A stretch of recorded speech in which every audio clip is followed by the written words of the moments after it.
Well, Shari, we're in chapter 16 now. Yeah. So we'll do chapter 16 and 17 because it's Job's reply after Eliphaz spoke for the second time. I love what I love when Job replies. I'm not so interested in what the others have to say. I know. Sometimes I'm like, when his friends talk, I'm like, oh, this is going to be a bummer. All right. Job 16. Then Job answered and said, I have heard many such things. Miserable comforters are you all. Shall windy words have an end? Or what provokes you that you answer? I also could speak as you do, if you were in my place. I could join words together against you and shake my head at you. I could strengthen you with my mouth, and the solace of my lips would assuage your pain. I have a question quick, because verse 5, does it say, but I could strengthen you with my mouth? Because in my translation, it says, but I would strengthen you with my mouth. Yeah, I in this little commentary I read too, that let me just see what it says in Amplified. But he says, all right, I'll start with verse 4. I also could speak like you if you were in my place. I could compose and join words together against you and shake my head at you. But instead, I could strengthen you and encourage you with the words of my mouth. Right. And the consolation and solace of my lips would soothe your suffering and lessen your anguish. That's what I thought. He was saying that, he would prefer, right? Yeah, this translation didn't get that very good. Yeah. Verse 6. If I speak, my pain is not, what is that word? Assuaged? Assuaged? Okay. If I speak, my pain is not assuaged, and if I forbear, how much of it leaves me? Surely now God has worn me out. He has made it desolate all my company, and he has shriveled me up, which is a witness against me. And my leanness has risen up against me. It testifies to my face. He has torn me in his wrath and hated me. He has gnashed his teeth at me. My adversary sharpens his eyes against me. Men have gaped at me with their mouth, and he has struck me with He has struck me insolently on the cheek. They mass themselves together against me. God gives me up to the ungodly and casts me into the hands of the wicked. I was at ease, and he broke me apart. He seized me by the neck and dashed me to pieces. He set me up as his target. His archers surround me. He slashes open my kidneys and does not spare. He pours out my gall on the ground. He breaks me with breach upon breach. He runs upon me like a warrior. I have sewed sackcloth upon my skin and have laid my strength in the dust. My face is red with weeping, and my eyelids is deep darkness. Although there is no violence in my hands, and my prayer is pure. O earth, cover not my blood, and let my cry find no resting place. Even now, behold, my witness is in heaven, and he who testifies for me is on high. My friends scorn me, but my eye pours out tears to God, that he would argue the case of a man with God, as a son of a man does with his neighbor. For when a few years have come, I shall go the way from which I shall not return. Chapter 17. My spirit is broken, my days are extinct. The graveyard is ready for me. Surely there are mockers about me, and my eye dwells on their provocation. Lay down a pledge for me with you. Who is there who will put up security for me? Since you have closed their hearts to understanding, therefore you will not let them triumph. He who informs against his friends to get a share of their property, the eyes of his children will fail. He has made me a byword of the peoples, and I am one before whom men spit. My eye has grown dim from vexation, and all my members are like shadow. The upright are appalled at this, and the innocent stirs himself up against the godless. Yet the righteous hold to his way, and he who has clean hands grows stronger and stronger. But you, come on again, all of you, and I shall not find a wise man among you. My days are past and my plans are broken off. The desires of my heart, they make day They make night into day. The light, they say, is near to the darkness. If I hope for Sheol as my house, if I make my bed in darkness, if I say to the pit, you are my father, and to the worm, my mother or my sister, where then is my hope? Who will see my hope? Will it go down to the bars of Sheol? Shall we descend together into the dust?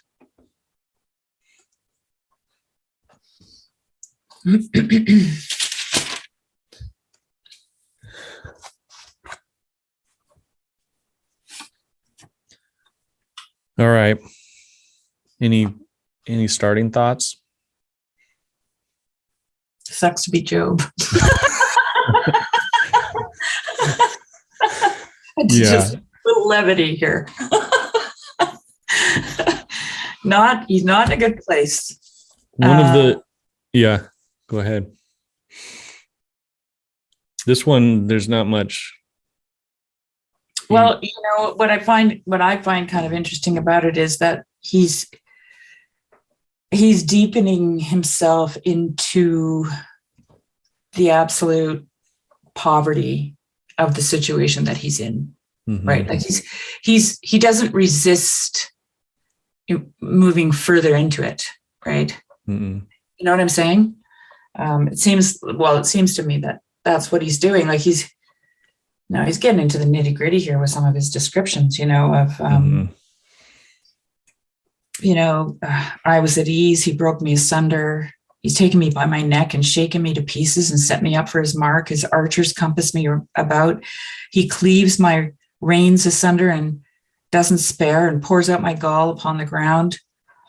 There, like that, for example, there was another verse in 17 that jumped out at me.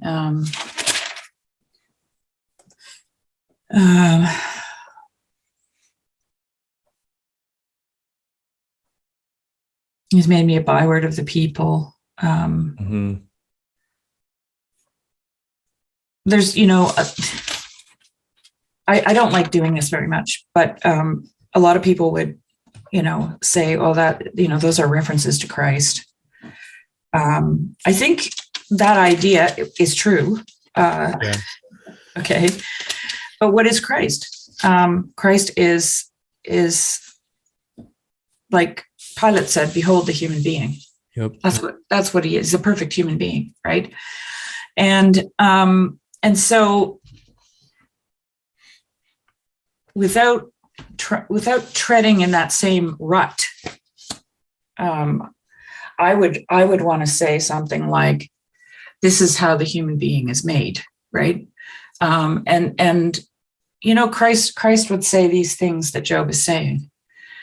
He would say those things, like, this is why he sweat blood in the Garden of Gethsemane, right? This is why he cried out, my God, why hast thou forsaken me? Right. He didn't try to avoid what was happening to him, but he moved further and further into it.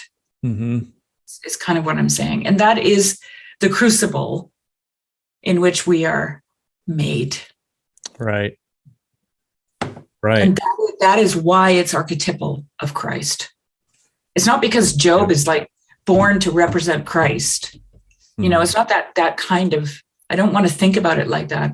I want to think about it in terms of, this is how human beings are made, right? Like that St. Ignatius of Antioch quote where he says, hinder me not from being born, right? He's going to be martyred. Because when I get there, I will be what? Anthropos, a human being. Yeah.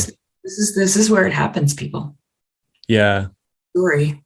There's a sense in which, like, Job, from his life before and to his life now, this man has experienced everything a human being can experience, from the highest highs and the biggest blessings to now the lowest lows and the worst of it all. Right. And so, as far as like just Job himself as experiencing what a human being can experience, he's experienced it all, and we're meeting him kind of at this point. Yeah. And for someone to have that breadth of their life, like I think it's significant. So it, both is just part of the Bible is showing us what a human being is, but also, I don't know, but just like philosophically or theologically as well, to just take a look at the whole picture like this. Yeah. So I have this little commentary, and he says that chapters 16 and 17 are arranged in a chiasmus. Oh, I never know what that means. You have to explain it. I've heard Okay, so let me just read the chiasmus is a way of arranging the text so the second half parallels the first half, but does it in reverse order. So the first part can go A, B, C, then the next part will go C, B, A. Okay, so this one goes, starts with complaint against the friends and lament, then to a prayer and complaint to God. That's part 2. Then third, a lament. And then the center of the chiasmus is usually, like, there was that other part where he mentions the Redeemer. Well, actually, he mentioned the mediator that was like in the middle. Right. So this is in the middle of the chiasmus, so it has importance, which everything goes around it, which is, he calls it the confession of faith, which is 16, 18 through 21. So this is my witnesses in heaven, and he who testifies for me is on high. Right. That he would argue the case of a man with God as a son of man does with his neighbor. And then it goes to lament, then a prayer and complaint to God, and then a complaint and against his friends and lament. So that's the shape there. And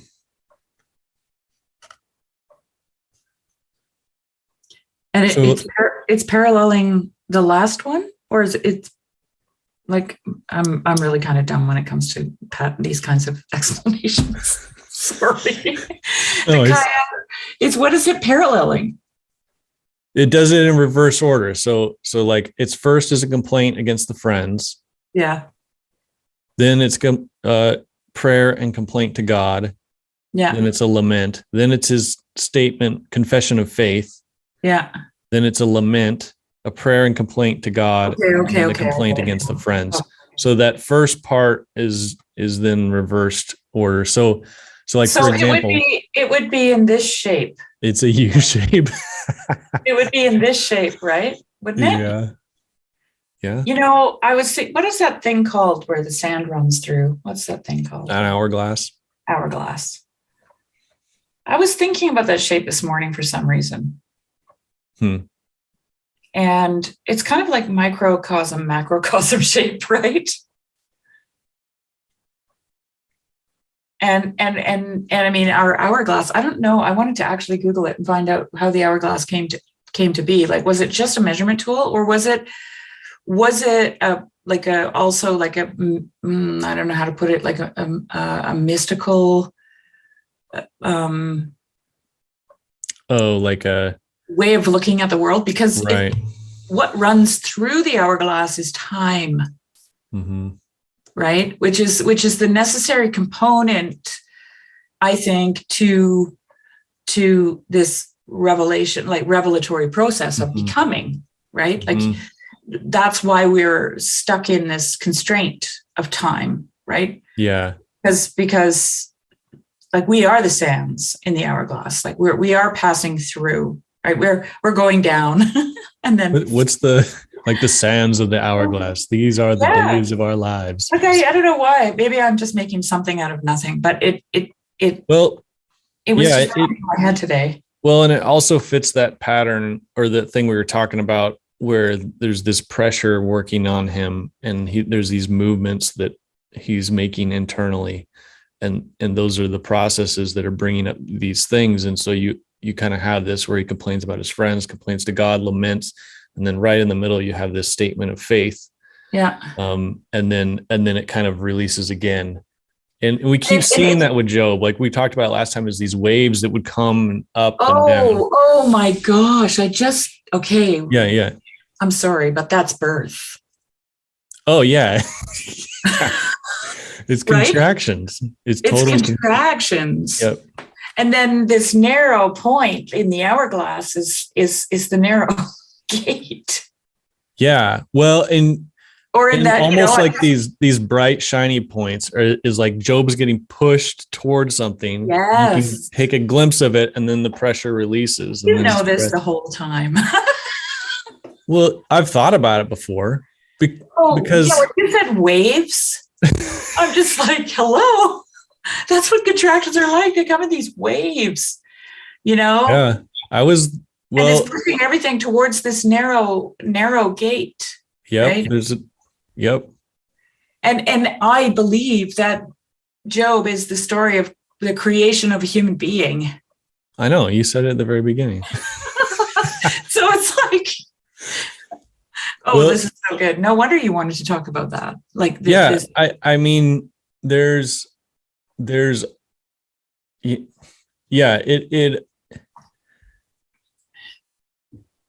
can't talk. My mind is like going in 5 different directions. But like I was there for all 3 of my kids' birth, and I was not a good support person for my wife. I was just like, I get so tired, and I'm just like, I don't know what to do. She keeps telling me to do this and then do that and then do this, and I'm just like, I don't. So like, she wanted to do natural birth every single time, and then for our first 2, she ended up getting an epidural partway through, just because it was just too much. And and like, she didn't really have a good doctor or midwife during those times and stuff. But like, I didn't really know what to do. Like, I was so like lost. In those times.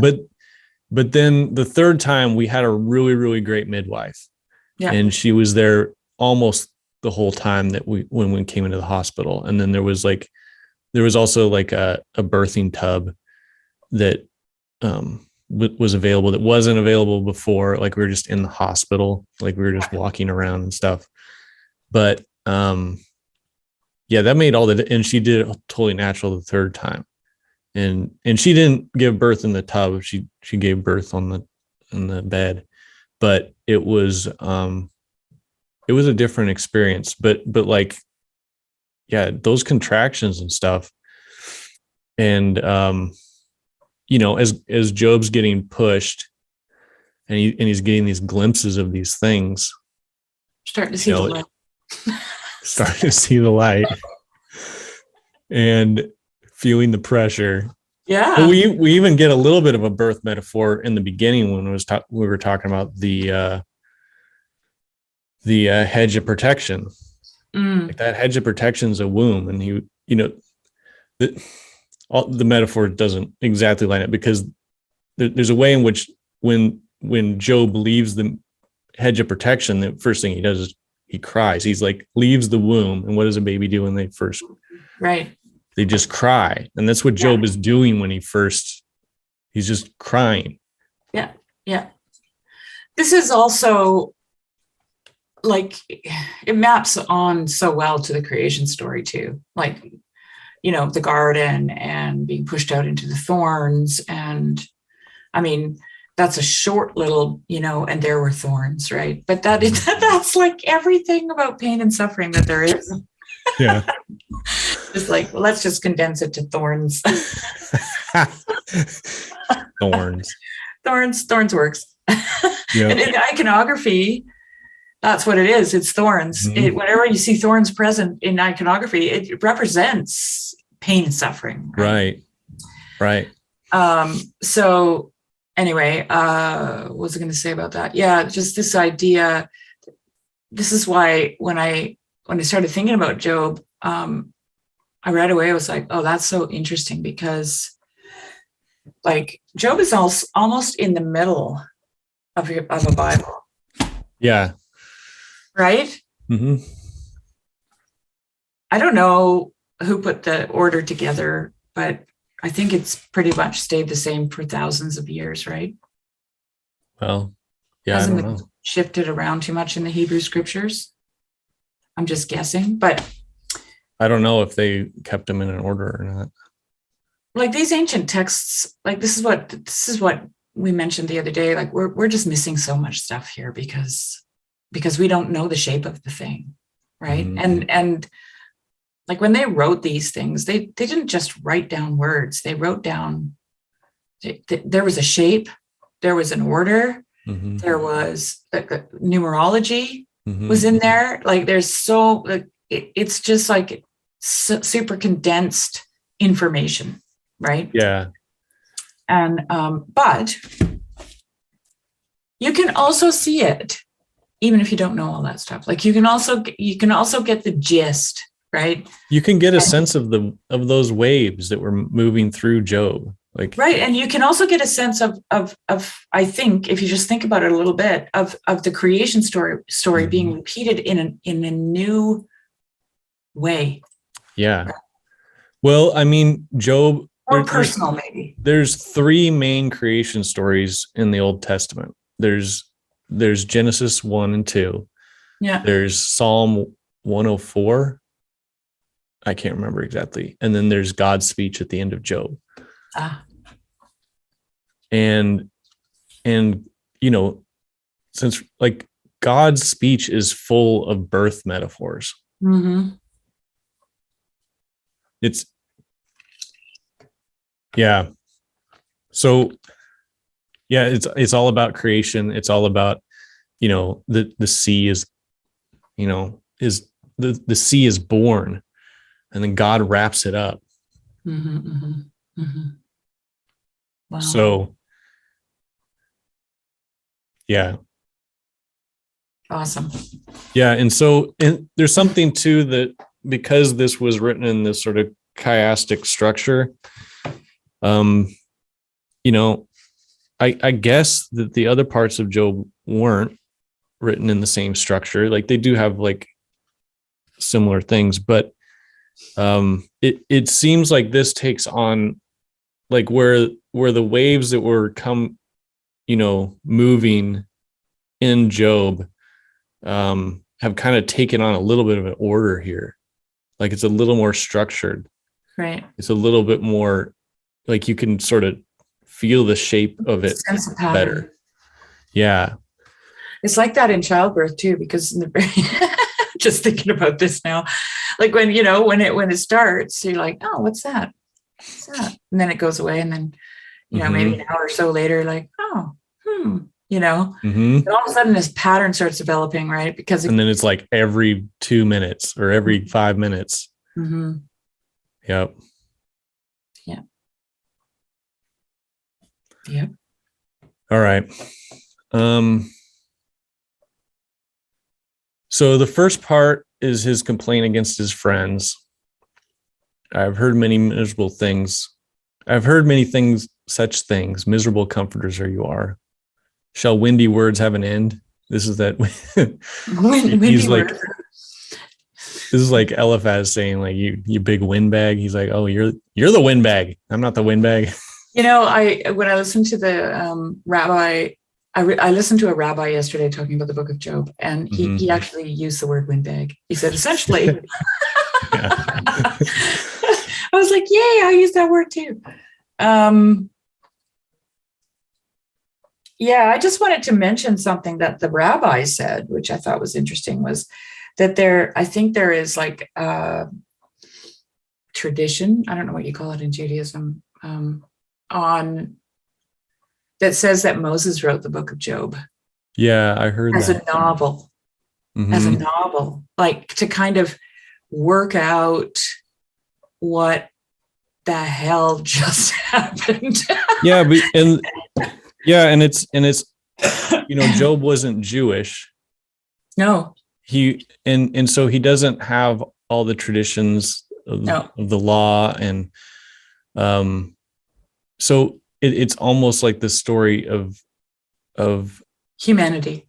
Yeah, it's a story of a man apart from, it's almost like you have the scriptures, but you also have the natural law, the things that you can just see in life. Yeah. And Every man. It's the yeah. everyman. And so much of Job is just about the things that happen. and even his friends, they're not saying things that are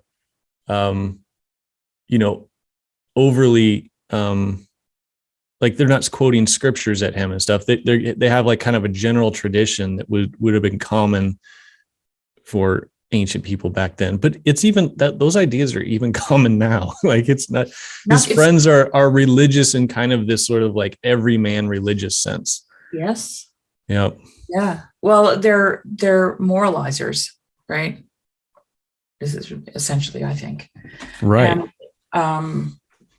And that's what we do. That's how we try to understand. That's the easiest way. Like, we have these paths that we can choose. And I can guarantee you, because I've done it most of my life. Well, I can't say I have. But we choose the path of least resistance, right? Like, that's what most people do. Like, when I think about my horses, for example, one of the greatest horse trainers, he said, essentially horses just, what's interesting about them is their top priority, okay, in their life is play, leisure. That's the most important thing to them. And it is to us too. And I don't know, I kind of have this theory that it's a way of conserving energy for when you really need it, right? Because like a horse is a, it has these like bursts of energy and runs away, and that's how it stays alive, right? So in order to be ready for that moment, you have to conserve your energy. And so I think it's naturally human to just take that path of least resistance, because then you're conserving energy for later down the road when you really need it, right? And so it's not a condemnation. Like Jesus said, I don't come to bring condemnation. Like that's not what I'm doing. But we talked about like how Job possibly was thinking all of this stuff before all the tragedy, and that now is the time it's spilling out that these are not just new ideas hitting him right at the moment, although he's having these revelations of sorts. But this is, when he's saying that he's thought about these things and that he knows these things to his friends, it's kind of obvious that he had kind of been storing them up inside of himself. And then now's the time for, what does God see when he says to Satan, Job's a blameless and upright man. Have you noticed him? Like God's looking in his heart. And I think these are the types of things God sees that's been stirring in him, that he's like, this has to be, if we're using the birthing analogy, like this has to be born into the world. Okay, here's an idea, Jess. Tell me what you think of this. Job's friends think these things too, but they don't dare to say them. Okay, because there's an aspect to Job that makes him different. And I think we both agree that that's integrity, right? And authenticity. So like he's been stripped down to nothing. He has nothing to lose. And so he can be those things. He can be integrity, he can hold his convictions, and he can be authentic in his speech to God. Right. Whereas his friends still have things. They've still got stuff. Their clothes are on, for one thing, and they're not covered in sores, right? Right. So they don't dare to say what they think. And, we've all been there. We all have this idea, because we do all, and I will say this plainly, we all have a God of our own understanding, because it can't be any other way, right? It just can't. And so, but there's a lot of things that, we look to our spiritual fathers and mothers for guidance as to what to do with those ideas that we have. And so we tread carefully, and that's a good thing. That's a good thing, right? But once everything's been stripped from you, like Job, you better say what you think, right? This is your last chance. Yeah. To say what you think. So I guess in saying all that. Well, and usually people do, like when they're pressed up against the wall and they have nothing Exactly. to lose, like that's Right. usually the time when people are like, they go all out. Yeah. So what I wonder is if Job is the everyman, and every man is every man in the story, right? And this is the story of humanity, then this is true for everyone. Like there's that quote that from the rabbi that I shared with you this morning. I just want to grab it really quick here. The one freedom that we have that is our unconditional freedom is how we choose to respond to what happens to us. We can choose the path of anger and bitterness, and we can choose the path of courage and self-transformation. The mark of a righteous human being, and I like how he says that, is how you make that choice. So what stood out to me with that quote is that he didn't say that you make that choice. It's how you make that choice. And I think that's what Job shows us. Mm-hmm. How does Job choose transformation? Through authenticity and integrity, right? He's not going to back down. So I guess what I'm trying to say is that Job's friends are like Job too. They just don't want to admit it, right? Yeah. They're afraid to say what they think, and this is why they take such offense with Job, because they're like, stop saying the things that I think, right? Right. I think those things too, and I don't want to think those things because I'm afraid of losing. So I'm afraid of God. Yeah, it's hard for a rich man to enter the kingdom of heaven. Exactly. Yeah. So I'll just end it there. Yeah. Well, that's really good. That's really good. And I think I said this before, but there's ways in which I can empathize with his friends. Like I could see myself doing that, saying those things to someone, because there's a sense in which like, I'll help you, but I'm not going down with you. I'm not going to lose everything because of you. So I'll do my part and I'll offer you my tradition. I'll tell you to seek God. I'll rebuke you in ways that I feel like you're, it's his friends, for all the terrible things they say, they're not unusually cruel. They're cruel in the exact way that people are cruel to each other. Right. So there was a good point that the rabbi made too, that there's this psychological thing that happens to human beings where they feel, and I'm sure he's seen it in his pastoral care, where they feel so helpless at the sight of someone else suffering that that suffering of that person actually begins to make them angry. Yeah. Like he used the example of having seen someone rail at someone who was dying of cancer because they couldn't alleviate their cancer, right? Yeah. And instead of being angry with the cancer, they focused in on the person, right? Became angry with, and I experienced that, like I told you before, with a friend who was really angry with me because I had tried to commit suicide, right? And but it wasn't like, you made me mad because I couldn't imagine living without you. Like there was no grace in this person's anger. It was like, how dare you? They were disgusted by it. And what that said, what disgust is it's when you throw a person away. I remember Peterson saying, "Oh yeah, if your partner rolls their eyes at you, you're finished." Right. Because what they're literally doing is picking you up and throwing you away. Yeah. That's what disgust does. Yeah. Right. It's like, don't even come near me. And we feel disgust at things that are potentially dangerous for us, right? Like, and this is why I think for, that the friends are, this is what they're doing. This is where they're psychologically at with Job. It's like, don't come near me with that shit. Yep. Right? Because it's potentially dangerous to me. Because I could end up like you. Right? Yep. Yep, that's really good. Yeah. I don't think we have to go in this too much detail, but I do want to just like let's just go over like the whole thing, kind of just roughly at least. So he has complained against his friends and a lament. If I speak, my pain is not assuaged. If I forbear it, how much of it leaves me?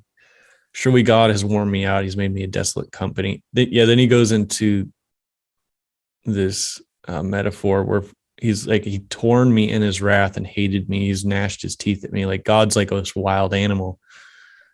Speaking of lions. Yeah. And men have gaped at me with their mouth. God gives me up to the ungodly. He seized me and broke me apart. I was at ease and he broke me apart. He seized me by the neck and dashed me to pieces. Mm. Yeah, there's that. I was at ease. Like that's the horse standing, just chilling. Yeah. Now he set me as his target. His archers surround me. He slashes open my kidneys. Like that would be something a hunter would do after he's taken down the deer or whatever. You got the animal. Yeah. And I think I was reading that like the gall would be just like the way that you would get the blood out of the animal. So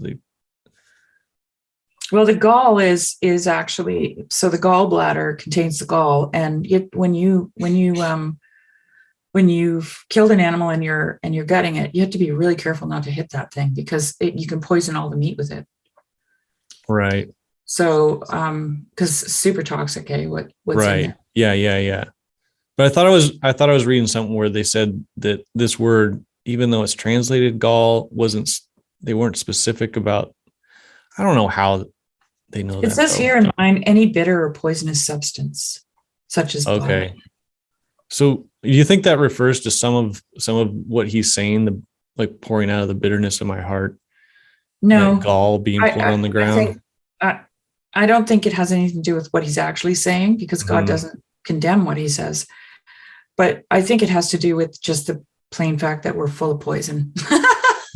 Like we are. Like we're walking around with a gall, if you have one. Yeah. A gallbladder. Yeah. And if that thing bursts, you're dead. Appendix. If it bursts, you're dead. There's a lot of toxin in our body. And this is what God does. He pours it out onto the ground, right? Because he's going to eat us. I'm not saying anything about that. All right. Maybe. He breaks on me with breach upon breach. Those are those waves. My face is red with weeping, my eyelids, deep darkness. Although there is no violence in my hands and my prayer is pure. And so he says all this and he's like, I'm not guilty. No. So then he says, and this reminds me of like Cain and Abel. He says, "O earth, cover not my blood and let my cry find no resting place. Even now, behold, my witness is in heaven. He who testifies for me is on high." I think it's worth noting that this is a lot stronger statement. Like he was imagining before.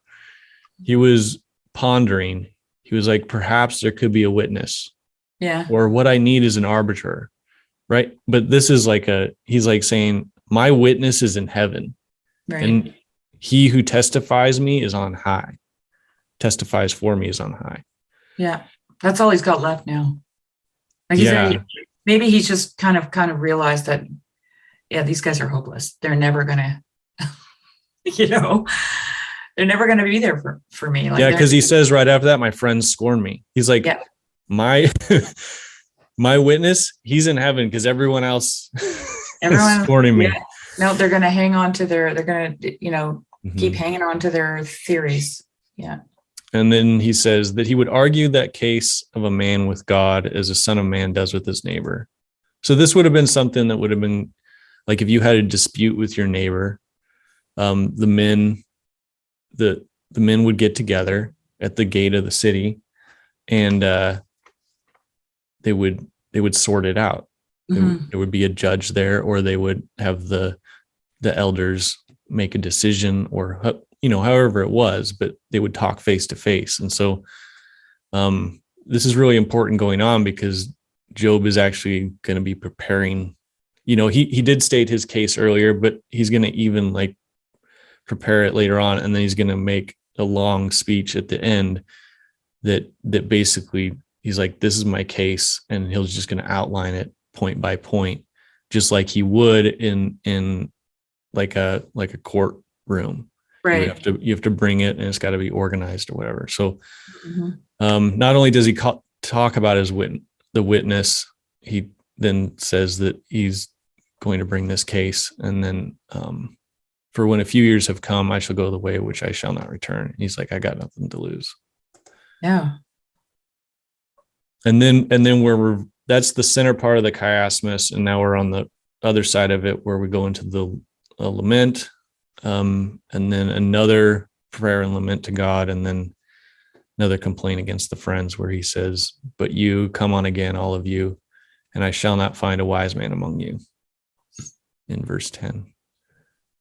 And then just sort of ends with a lament, and going again into the very end. He says, will my hope go down with me to the bars of Sheol? Shall we descend together into the dust? So anything, I wouldn't mind just moving on to the next. Yeah, sure. Yeah, let's do it. Now we get to Bildad, eh? Good old Bildad. We haven't heard from him in a while. Okay, so he just speaks for chapter 18. So Bildad speaks. Then Bildad the Shuhite answered and said, how long will you hunt for words? Consider, then we will speak. Why are we counted as cattle? Why are we stupid in your sight? You who tear yourself in anger, shall the earth be forsaken for you, or the rock be removed out of its place? Indeed, the light of the wicked is put out, and the flame of his fire does not shine. The light of the dark is in his tent, and the lamp above him is put out. His strong steps are shortened, and his own schemes throw him down. For he is cast into a net by his own feet, and he walks on its mesh. A trap seizes him by the heel, a snare lays hold of him. A rope is hidden for him in the ground, and a trap for him in the path. Terrors frighten him on every side, and chase him at his heels. His strength is famished, and his calamity is ready for his stumbling. It consumes the part of his skin. The firstborn of death consumes his limbs. He is torn from the tent from which he trusted, and is brought to the king of terrors. In his tent dwells that which is none of his. Sulfur is scattered over his habitation. His roots dry up beneath him, and his branches wither above. His memory perishes from the earth, and he has no name in the street. He is thrust from light into darkness and driven out of the world. He has no prosperity or progeny among his people, no survivor where he used to live. They of the west are appalled at his day, and horror seizes them of the east. Surely such are the dwellings of the unrighteous. Such is the place of him who knows not God. In this King James, it says about the east and the west, it says, they that come after him shall be astonished at his day, as they that went before were frightened. That's interesting. So, yeah, because the east is where the sun rises, and the west is where it goes down, right? So that's good. That's interesting to think about.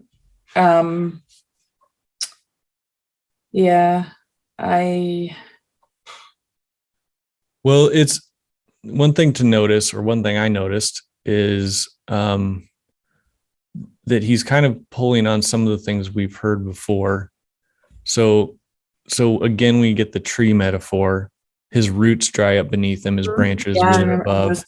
This is going back to when Job was talking about the tree. Like if the tree gets chopped down, the tree, Job. There's a possibility of this sprout. And Eliphaz is like, no, the roots are dried up. There's no fruit. There's no flower. And then even Bildad gets on it and gets onto it. And but he even makes it worse because he's like, you're not going to have any progeny. Nobody's going to remember who you were. Your habitation, like your home, the place where you dwelt on the earth, will just be covered in sulfur. Like this guy's just like, yep. Yeah. Like you're just, the rabbi said that, he made that point that you made in the beginning where he says, the friends come in and they start out gently, and then they just intensify until in the end, they're like, you are the most evil man that ever lived. Right. Right. Yeah. And you can see how they're kind of affecting each other. He's sort of talked a bunch about traps and things in a path that were hidden that are going to ensnare the wicked person, which he's just saying that, Job, these traps were set on your path because you're the wicked man. Yeah. Is this a because the rabbi said this is a psychological movement too, right? Where the friends just get, more and more and more aggressive. Right. This is what human beings do to each other, right? For various reasons. Yep. And I'm just wondering if,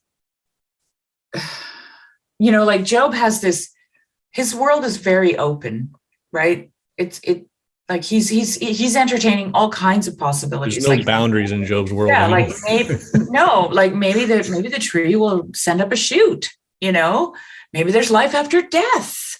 Maybe there's a witness in heaven. There's a witness in heaven, like, yeah.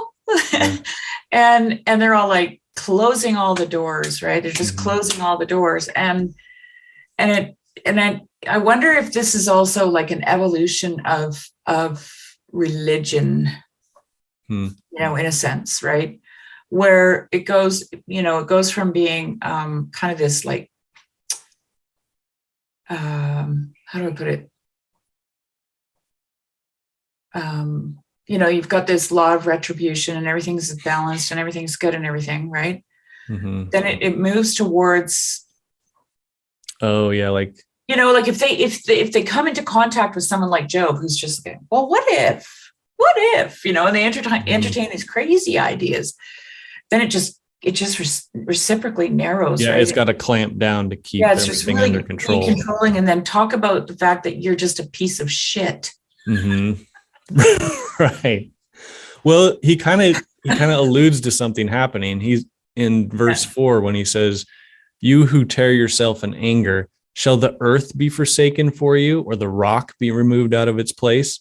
So he's like, these things that are so foundational, the earth, shall the rock be moved out of its place?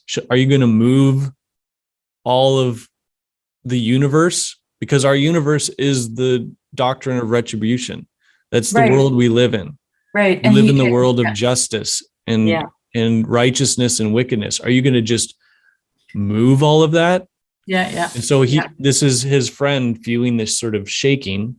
Job is an earthquake to him. Yeah. And so then, he asks the question super briefly, then goes into his sort of diatribe about the wicked again, which is just sort of reiterating, using some of the language that was said before and a couple new things. But another thing I wanted to mention was like Eliphaz talked about the property of the wicked a lot. He was like their wealth will be destroyed and they won't, Bildad seems to talk more about he like Eliphaz didn't mention children at all, doesn't mention Job's children at all. Yeah, this is about his actual existence in the world. But Bildad mentions his children. Yeah. And, it's curious, like, why isn't Eliphaz mentioning his kids? And then also, like, why does Bildad mention his kid? Like, I don't know what, but. Because it's so important for these people to have a legacy, right? Because that's the only way they can be remembered is through their offspring. Right. But it seems like Eliphaz is like sort of concentrating on the sign of Job's property being destroyed as the sign he's wicked. And then Bildad's focusing a little, he does focus on like he's torn from his tent. He's scattered, but like some of the stuff is like, where is it? Maybe because he just says the firstborn of death consumes his limbs, but I guess that's not talking about his kids. Well, it says he shall neither have son nor nephew among his people, nor there it is, in his dwellings. That they that come after him shall be astonished at his day, and they that went before were frightened. Yeah. So he basically just says, you're not going to have any progeny. Like, nobody will know who you are. They'll never know where you lived. Like, this is just really brutal stuff. Yeah. Because he has lost all his children, right? He doesn't have a legacy right at this moment. They're all gone. Yep.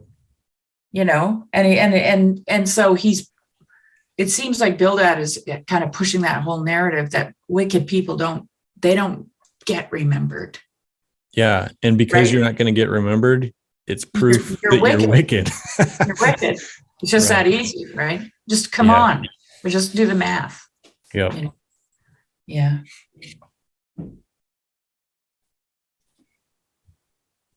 Anything else? I kind of want to just move on. Yeah, let's go. Let's do it. All right. So Job 19, Job speaks. So usually Job speaks for a couple chapters, but this one he only speaks for one. I think because Zophar interrupts him, but we'll see. All right. Job 19. Then Job answered and said, "How long will you torment me and break me into pieces with words? These 10 times you have cast reproach upon me, and you are not ashamed to wrong me. And even if it be true that I have erred, my error remains with myself. If indeed you magnify words against me and make my disgrace an argument against me, know that then that God has put me in the wrong and closed his net about me. Behold, I cry out violence, but I am not answered. I call for help, but there is no justice. He has walled up my way so that I cannot pass, and he has set darkness upon my paths. He has stripped me from my glory and taken the crown from my head. He breaks me down on every side, and I am gone. And my hope has he pulled up like a tree. He has kindled his wrath against me, and he counts me as his adversary. His troops come on together. They have cast up their siege ramp against me and encamped around my tent. He has put my brothers far from me, and those who knew me are wholly estranged from me. My relatives have failed me. My close friends have forgotten me.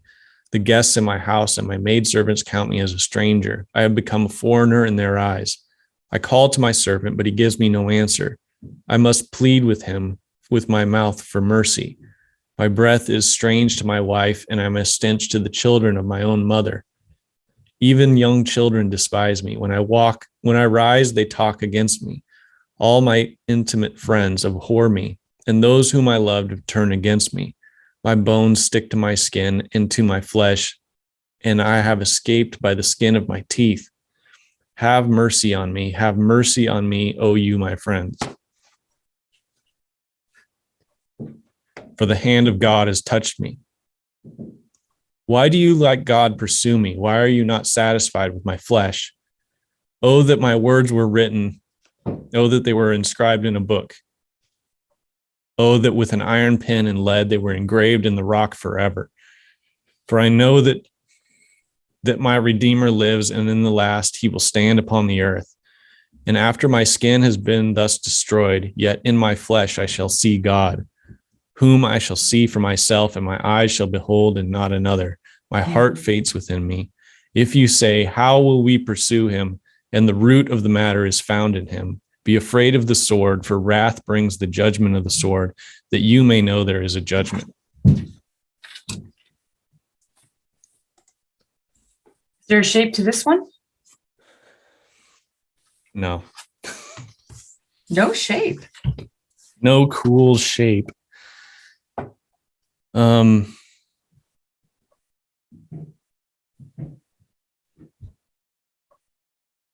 Man, it's just so sad.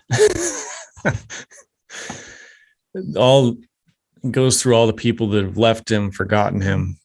But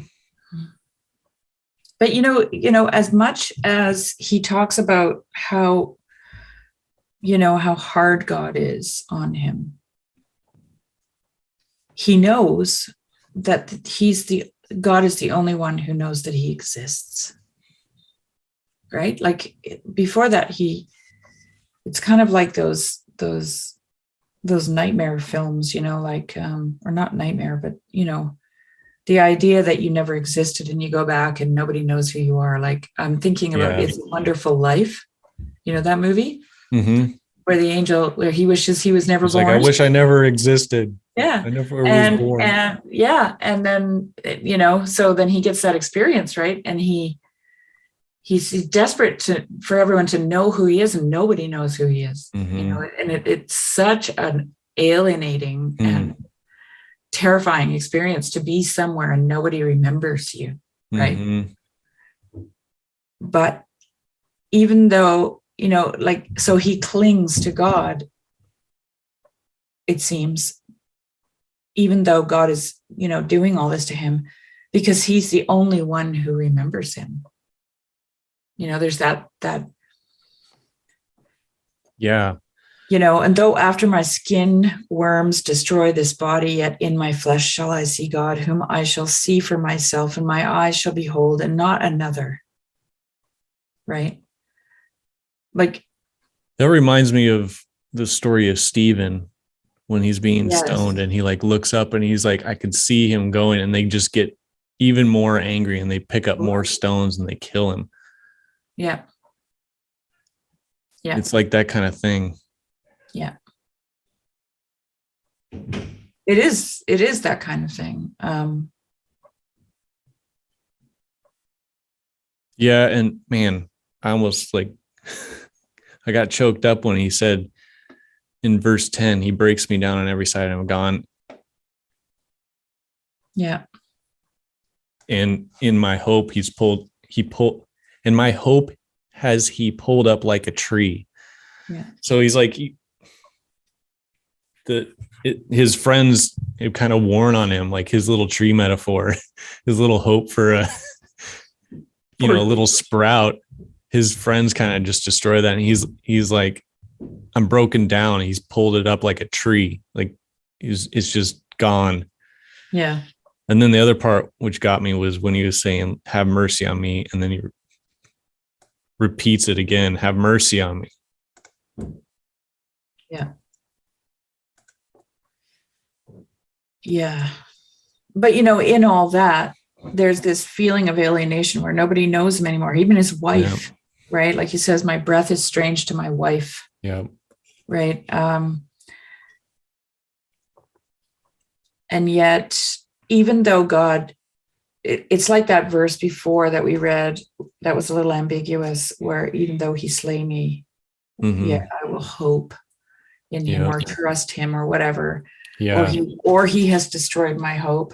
Either way, the only person that knows that Job exists is God in this rant.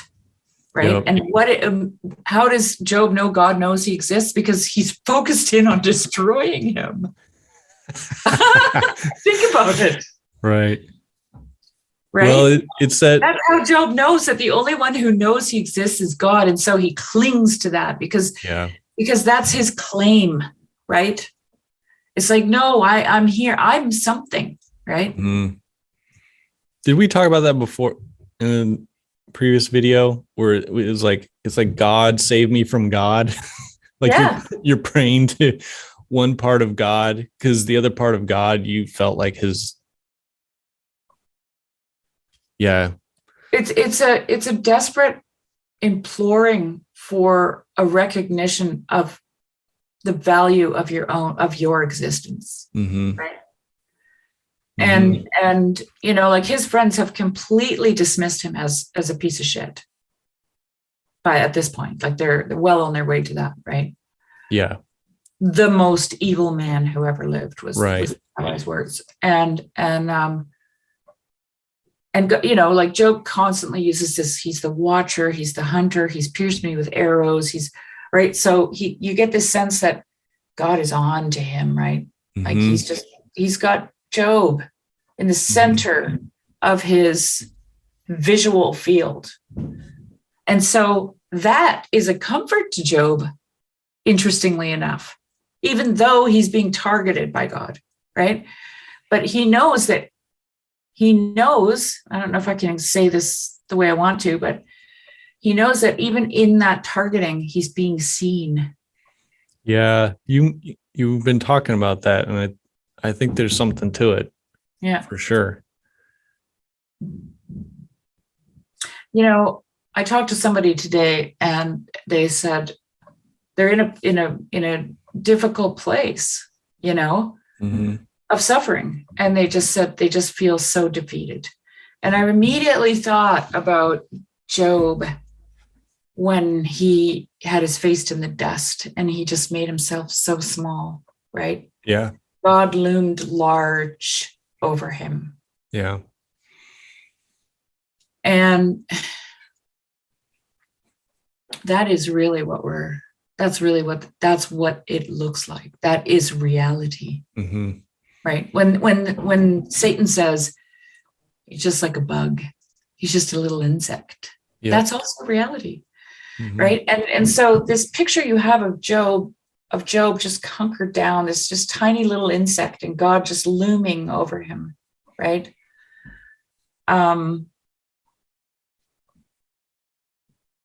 What am I trying to say with this?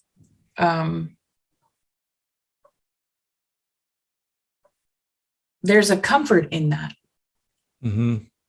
There's, you are fully at the mercy of this larger than life thing that looms over you, right? Nothing left. You're fully at the mercy of that, right?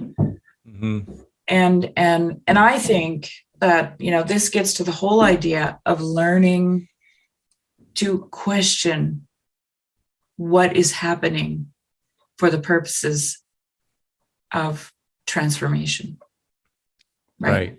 Like the quote from the rabbi. Yep. Is are you going to choose anger and bitterness, or are you going to choose I can't remember what the first thing he said was.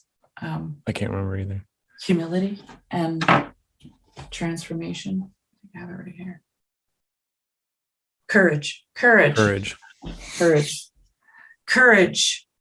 And that's what Job is, he's showing, right? Like he's showing an incredible amount of courage in what he speaks. And like, even though Job is saying, like, he even says, I will speak out of the bitterness of my soul, and there's a bitterness to his words, like what's in that quote, it's talking about the cursing God. That's what you have the choice to curse God or to have courage. And I think even Job, in sort of like his lamenting, and you could say, well, Job's not choosing, he's choosing bitterness. I don't think that's right. I think he's actually choosing courage. And it's that honesty and stuff, because I think the way I would think about it is that Job has the choice to curse God, and he never does. Like, that could resolve a lot of stuff if he just curses God. Yeah. Imagine if he bought into the narrative that the friends are telling him. Right. And it would be to do that he would have to lie to himself. This was one of the very first insights that I got about Job. How do you lie to yourself? Like, can you lie to yourself? I think it's probably the most difficult thing to do the first time you do it. Right? Because you have to convince yourself. No, you have to say, I'm lying to myself, but it's okay because it's for a greater good, right? And so, like, Job would have had to lie to himself, and somewhere in his life he learned that never pays off. It's not a good thing to do, and I'm not doing it, right? So if he would have done that, if he would have gone with his friends and lied, that would have required lying to himself, right? Because he knew he was innocent. So he would have had to admit some kind of guilt, right? In order to go along with them. That would have been the path to bitterness and anger. That would have been it right there. Yep. And he wasn't taking that. He wasn't going to do that. And it required courage not to do that. Yep. Yeah, that's right. I think that's right. Yeah. So Job says, oh, that there were words written if they were inscribed in a book. I love that because we're reading it. I know. So it's almost like breaking that fourth wall where it's like, you're involved in this too. You're part of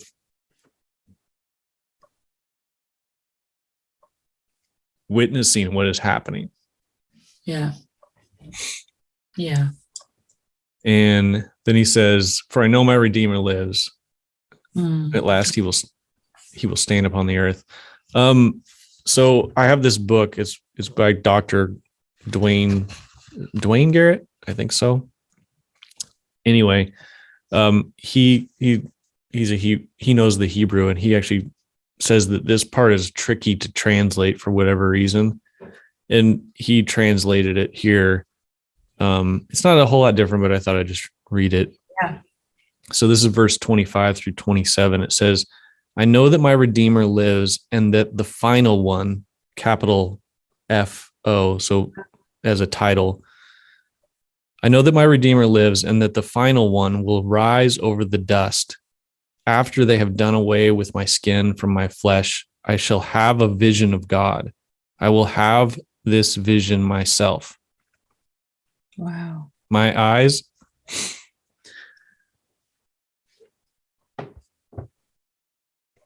will see that he is. Sorry. It's okay. I did this today too already.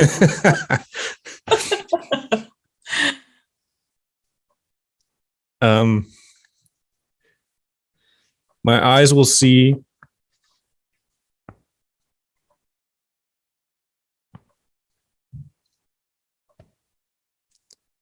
Sorry. My eyes will see that he is no enemy. Wow. Should I make you read that again? Yeah, I could probably do it again. But yeah, and then he says, my heart yearns within me. All right, I'll read it again. Okay. I know that my Redeemer lives, and that the final one will rise over the dust after they have done away with my skin from my flesh.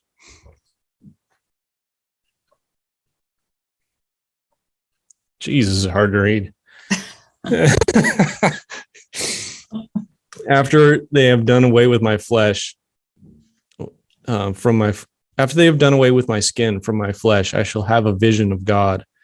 I will have this vision myself. My eyes will see that he is no enemy. My heart yearns within me. Mm. You know, when he says, I will have this vision myself, that gets back to the what I said earlier about everyone has a God of their own understanding. Yeah. Right. And like I was saying to this friend today about the difficult place that they're in and the pain and the suffering that they're feeling, I said, you know, I can't plumb those depths for you. Yeah. I can't do that. No. You have to do it. And I said, and the thing is, you have to plumb them. Yep. Right? This is what Job is doing. And you know, avoiding them is what the friends are doing.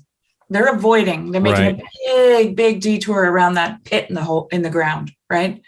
And Job's just jumping in and free falling, right? Mm-hmm. And look at what he comes up with. It's beautiful. It's incredible. Amazing. Yeah. Yeah. And I think he knows already that he'll see God. He knows already that making that journey will get him the vision of God, right? That is just like amazing. You know, I feel like I want to bring in that thing that the rabbi said right now. Because he started out his talk where he said, in Exodus 33, 18 and 19, Moses says, "Show me your glory." And I'm going to read it. So I don't get it. yeah. Yeah, do that. Where is this? Here, while you find it, I'm going to get tissue. I got it. So he says, "Please show me your glory." Then Moses said, "Please show me your glory." And I don't know, like, I can't give you the Hebrew or anything, but I did talk to Joseph about it, and he thought it was interesting because of what follows. Okay, so the rabbi said that essentially what Moses is saying is, why do you prosper the wicked, and why do you punish, or why do the righteous suffer? Which is the conundrum in Job, right? Yep. And then God says, "I will cause all my goodness to pass before you," the Lord replied, "and I will proclaim my name, the Lord, in your presence." And then he says, "I will have mercy on whom I have mercy, and I will have compassion on whom I have compassion." And I don't know, I just thought it tied in really well to what you were just reading there, Yep. because there's a seeing involved here. Like, this is where Moses says, "I want to see you," right? Yep. I want to see you. But apparently at the heart of that question is, I don't know what you're doing in the world. I look around and I can't figure it out.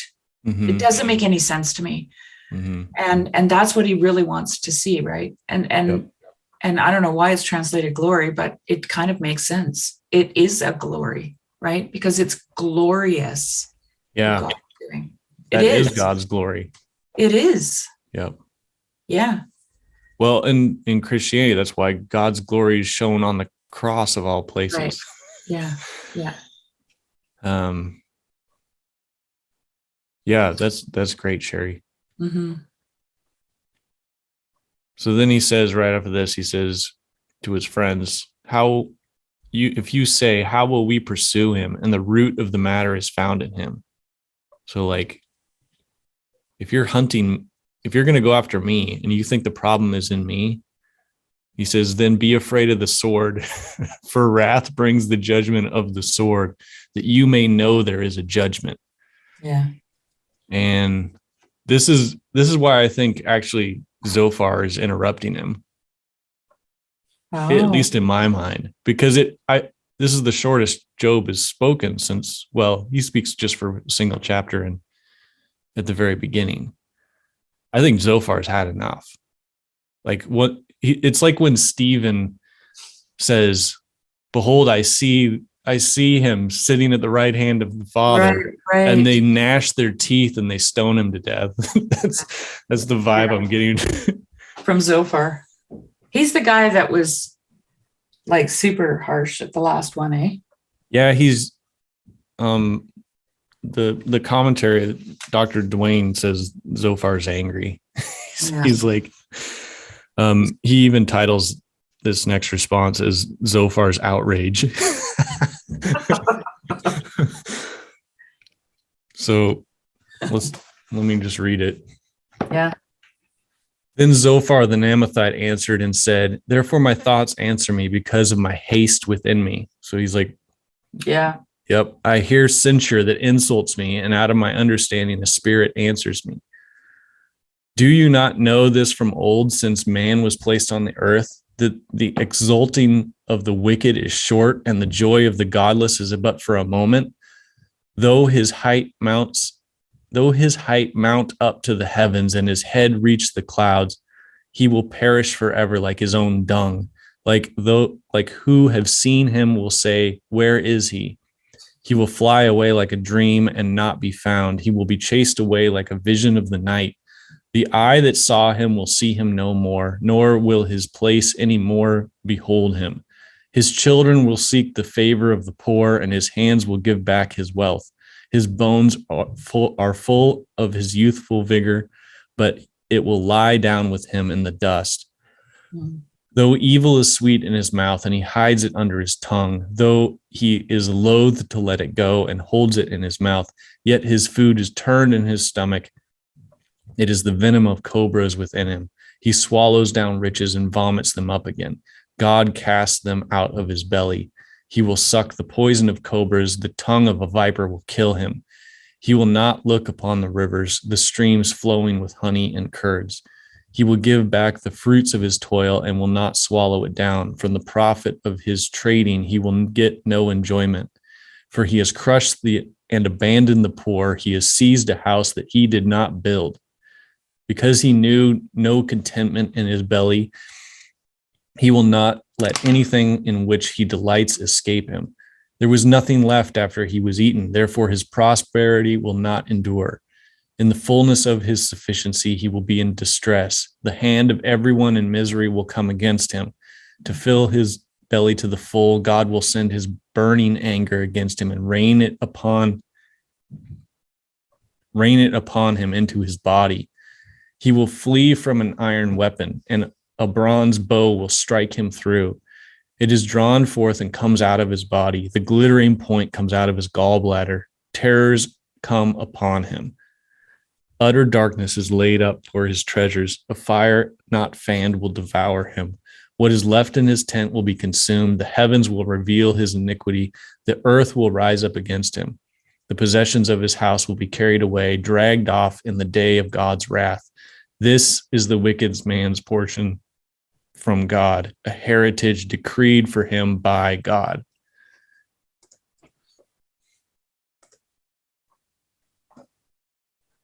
Yeah, Zophar is pissed. Yeah, I haven't read ahead, and at one point in that video from the rabbi, he said, at one point, one of the friends just leaves. He's no longer present in the. Yeah, this is the last we hear from Zophar.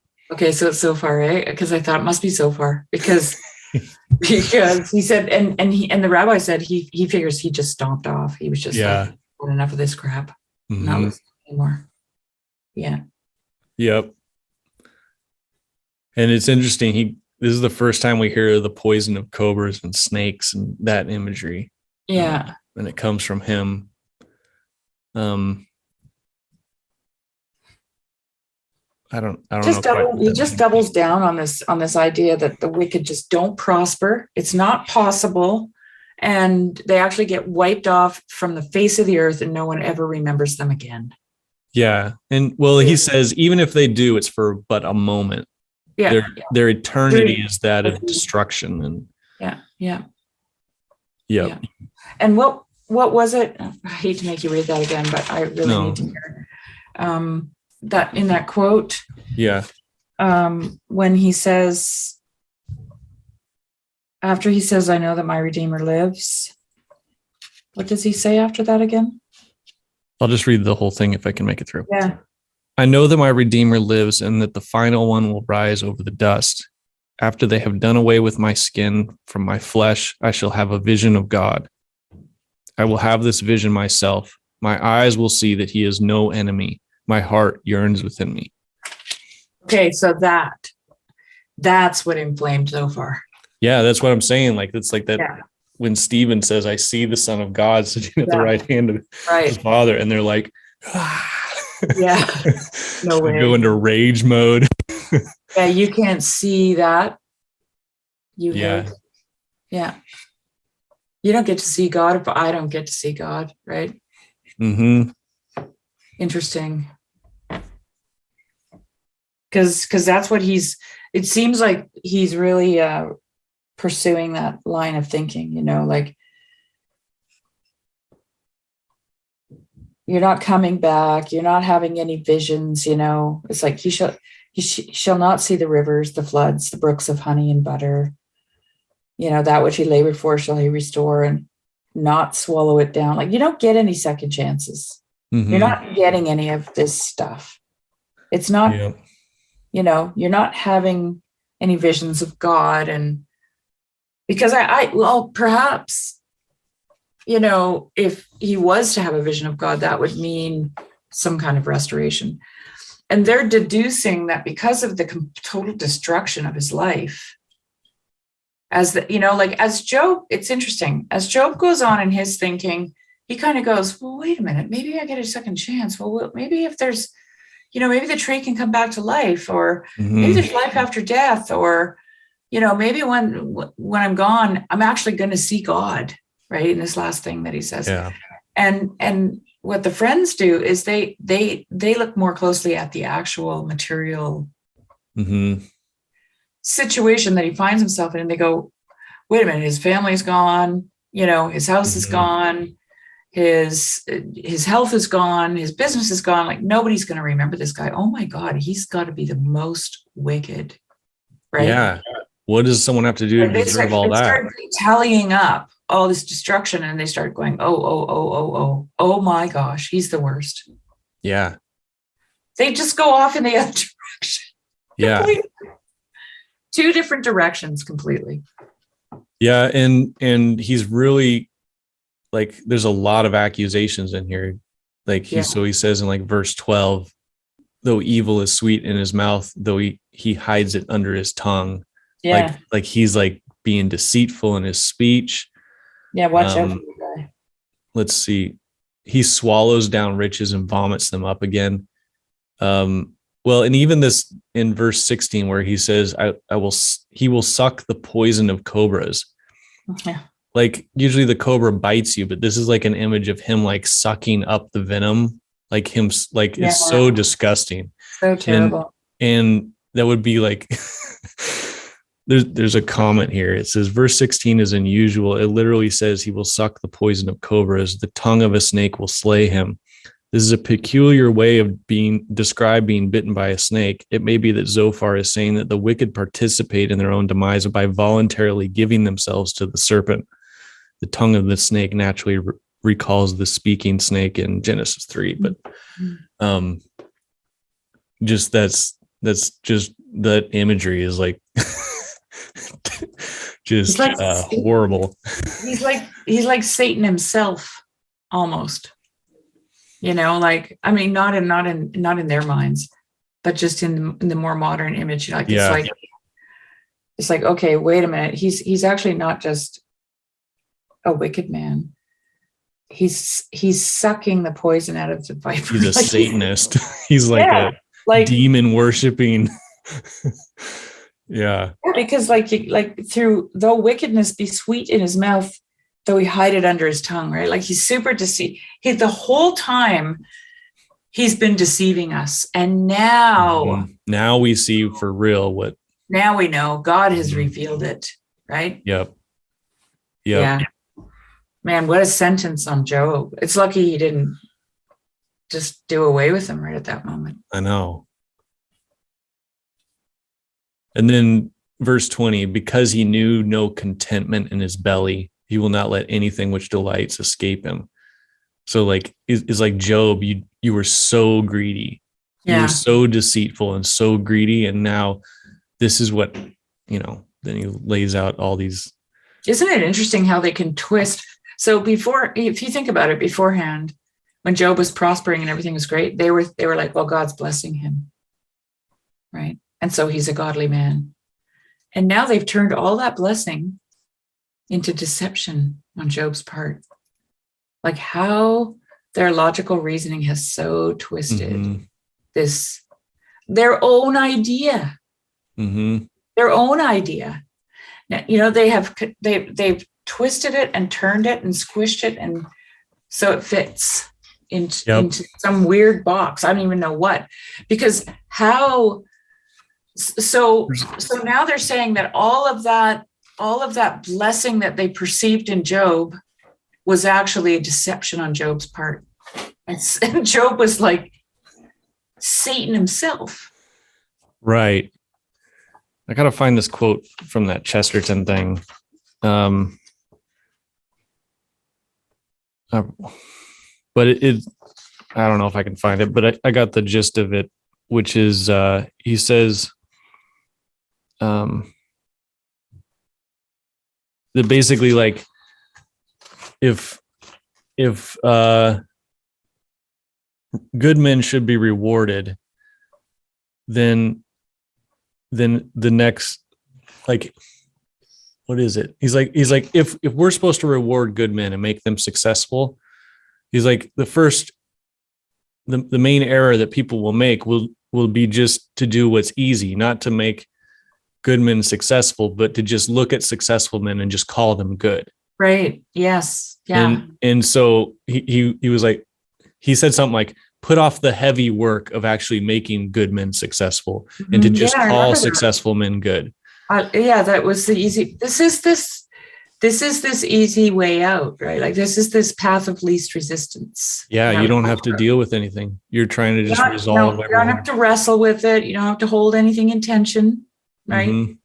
You just make it easy. Oh, mm-hmm. I see this. That equals that. You're out, or you're in. One or the other. And let's make it even easier. Now you have to just, say it with your mouth and then sign on the dotted line. Yep. Yeah. Right.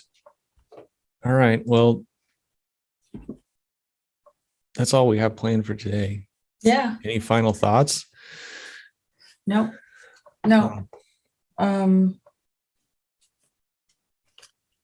It was good.